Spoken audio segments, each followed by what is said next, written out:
വരാനിരിക്കുന്ന മണിപ്പൂർ നിയമസഭാ ഇലക്ഷൻ താജ opinion poll survey. 2022 നടന്ന മണിപ്പൂർ നിയമസഭാ തെരഞ്ഞെടുപ്പിൽ BJP 32 സീറ്റുകളോടെ കേവല ഭൂരിപക്ഷം മറികടക്കുകയും 6 സീറ്റുകളിൽ വിജയിച്ച ജനതാദൾ യുണൈറ്റഡും 5 സീറ്റുകളിൽ വിജയിച്ച NPF-ഉം മറ്റു സ്വതന്ത്രരും BJPക്ക് പിന്തുണ പ്രഖ്യാപിക്കുകയും ചെയ്തിരുന്നു. അതിനുശേഷമുണ്ടായ കലാപത്തെ തുടർന്ന് ജനതാദൾ യുണൈറ്റഡും സ്വതന്ത്രരും സർക്കാരിനുള്ള പിന്തുണ പിൻവലിച്ചു. 60-അംഗ നിയമസഭയിൽ കേവല ഭൂരിപക്ഷത്തിനായി 31 സീറ്റുകൾ ആവശ്യമായ BJPക്ക് 32 സീറ്റുകൾ BJPക്ക് തനിയെയുള്ളതിനാൽ ഭരണം BJP തുടർന്നു. കലാപത്തിനൊരു അറുതിയില്ലാതെയായപ്പോൾ ബിരൻ സിംഗ് മുഖ്യമന്ത്രി സ്ഥാനം രാജിവെക്കുകയും അവിടെ പ്രസിഡന്റ് ഭരണം വരികയും ചെയ്തു. 2019 ലോക്സഭാ തെരഞ്ഞെടുപ്പിൽ BJPയും MPF-ഉം സഖ്യമായി മത്സരിക്കുകയും വൻ ഭൂരിപക്ഷത്തിൽ 2 സീറ്റുകളിൽ 2 സീറ്റും വിജയിക്കുകയും ചെയ്തിരുന്നു. 2024 തെരഞ്ഞെടുപ്പിലും അതേ സഖ്യം മത്സരിക്കുകയും 2 സീറ്റുകളിലും അതേ സഖ്യം പരാജയപ്പെടുകയും 2 സീറ്റുകളിലും കോൺഗ്രസ് വൻ വിജയം കരസ്ഥമാക്കുകയും ചെയ്തിരുന്നു. 2019 ലോക്സഭാ തെരഞ്ഞെടുപ്പിൽ 24.71% വോട്ട് നേടിയ കോൺഗ്രസ് 2024 47.59% വോട്ട് നേടി.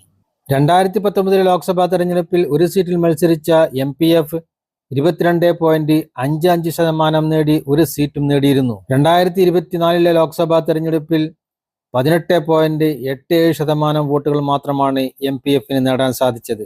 BJP ആവട്ടെ 2019 34.33% വോട്ടും ഒരു സീറ്റും സ്വന്തമാക്കിയിരുന്നു.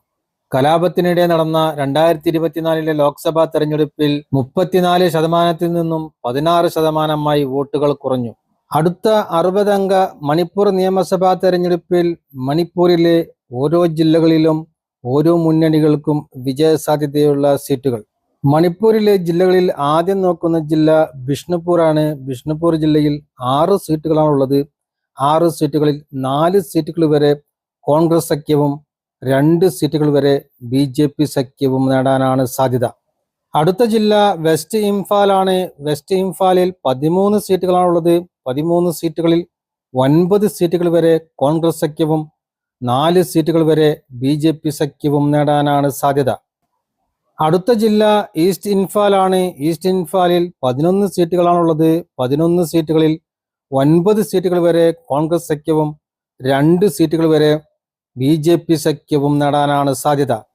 അടുത്ത ജില്ല തോബൽ ആണ്. തോബലിൽ 10 സീറ്റുകളാണുള്ളത്. 10 സീറ്റുകളിൽ 6 സീറ്റുകൾ വരെ കോൺഗ്രസ് സഖ്യവും 4 സീറ്റുകൾ വരെ BJP സഖ്യവും നേടാനാണ് സാധ്യത. അടുത്ത ജില്ല ചന്ദൽ ആണ്. ചന്ദലിൽ 2 സീറ്റുകളാണുള്ളത്. 2 സീറ്റുകളിൽ 2 സീറ്റുകളും കോൺഗ്രസ് സഖ്യം നേടാനാണ് സാധ്യത.